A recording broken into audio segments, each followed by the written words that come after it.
Shalom, perkenalkan nama saya Putri Eka Soni Utagalung dengan NIM 210104007. Dalam video ini, saya akan menjelaskan mengenai administrasi kurikulum. Berikut penjelasan saya. Dalam penjelasan ini, saya akan menjelaskan sebanyak 7 topik. Topik yang pertama, pengertian administrasi kurikulum. Menurut Suharsimi Arikunto, administrasi ditunjukkan untuk keberhasilan kegiatan belajar, mengajar secara maksimal dengan titik berat pada usaha meningkatkan kualitas interaksi belajar mengajar. Menurut Dr. H. Masbiarah, MAG, dan Mahlil Nuhum Insan, MPD, administrasi adalah rangkaian proses usaha bersama yang sadar untuk mengatur penyelenggaraan kurikulum dalam lancar tercapainya tujuan pembelajaran. Jadi, administrasi kurikulum adalah suatu proses kegiatan yang direncanakan dalam keberhasilan kualitas belajar dan mengajar. Administrasi kurikulum merupakan seluruh proses kegiatan yang direncanakan dan diusahakan secara sengaja dan sungguh-sungguh, serta pembinaan secara kontinual terhadap situasi belajar mengajar secara efektif dan efisien dalam mencapai tujuan pendidikan yang telah ditetapkan. Topik kedua, paradigma dan perencanaan pendidikan. Paradigma atau sering disebut kerangka berpikir ialah sistem berpikir yang sangat penting dalam dunia pendidikan.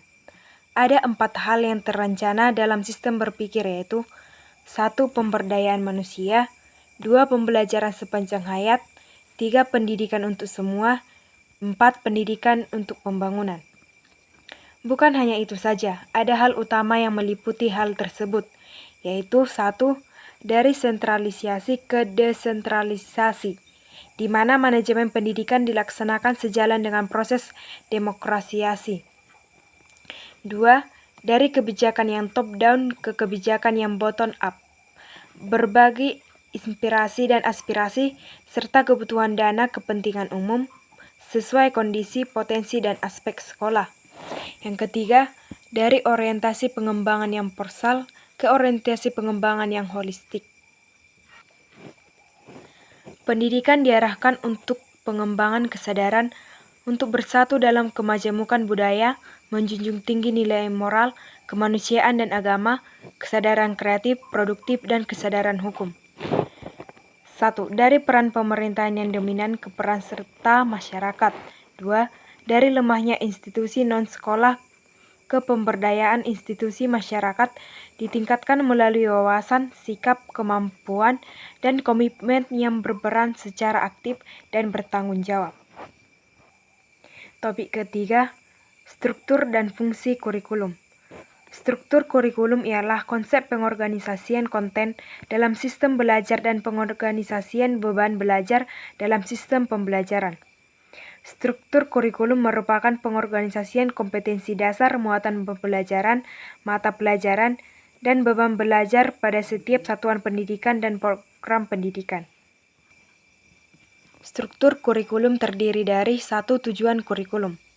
Mempersiapkan peserta didik agar dapat menjadi pribadi serta warga negara yang kreatif, inovatif, beriman, dan juga afektif ketika dia berada pada lingkungan masyarakat.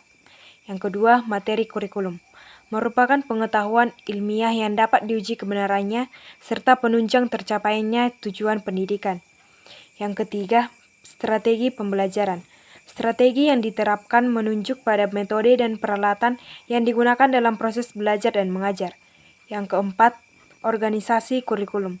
Memuat mata pelajaran terpisah, bidang studi, program yang berpusat pada peserta didik, inti masalah, dan selektif program. Dan yang kelima, evaluasi. Memeriksa apakah kurikulum yang diterapkan tersebut efektif dan mampu mencapai tujuan pendidikan. Fungsi kurikulum. 1. Fungsi penyesuaian. Memiliki sifat mampu beradaptasi dengan perubahan yang terjadi dalam lingkungan. Yang kedua, fungsi integrasi. Mampu menjadi alat pendidikan yang dapat membentuk pribadi yang utuh serta berintegrasi di masyarakat. Yang ketiga, fungsi persiapan. mempersiapkan peserta didik untuk dapat menuju ke jenjang pendidikan berikutnya. Yang keempat, fungsi pemilihan. Memfasilitasi peserta didik dengan cara memberi kesempatan untuk memilih program belajar yang sesuai dengan minat dan bakatnya. Yang kelima, fungsi diagnostik. Memahami dan mengarahkan potensi dari peserta didik agar dia terus menggali potensinya. Topik keempat, pengorganisasian kurikulum yang terdiri dari 1. Subjek koreksi kurikulum, 2. Koreksi kurikulum, 3. Fus kurikulum, dan 4. Core kurikulum. Topik kelima, pelaksanaan kurikulum. Pelaksanaan kurikulum pada dasarnya adalah usaha pelaksanaan kurikulum di sekolah. Pelaksanaan kurikulum direalisasikan dalam proses belajar mengajar sesuai dengan prinsip dan tuntutan kurikulum yang telah dikembangkan sebelumnya bagi suatu jenjang pendidikan atau sekolah tertentu. Topik yang keenam, pengawasan dan pengembangan kurikulum. Pengawasan identik dengan controlling yang berarti pemeriksaan. Padahal pengawasan program kurikulum akan dipantau pelaksanaannya. Pengawasan akan memastikan apakah kurikulum dapat digunakan atau tidak. Penilaian. Proses selanjutnya yang mengevaluasi kurikulum dibuat untuk memperbaiki jika terjadi kesalahan. Evaluasi atau penilaian sangat esensial dalam pengembangan kurikulum. Evaluasi mengambil keputusan apakah kurikulum tersebut layak dipakai. Dan topik yang terakhir, pengembangan kurikulum.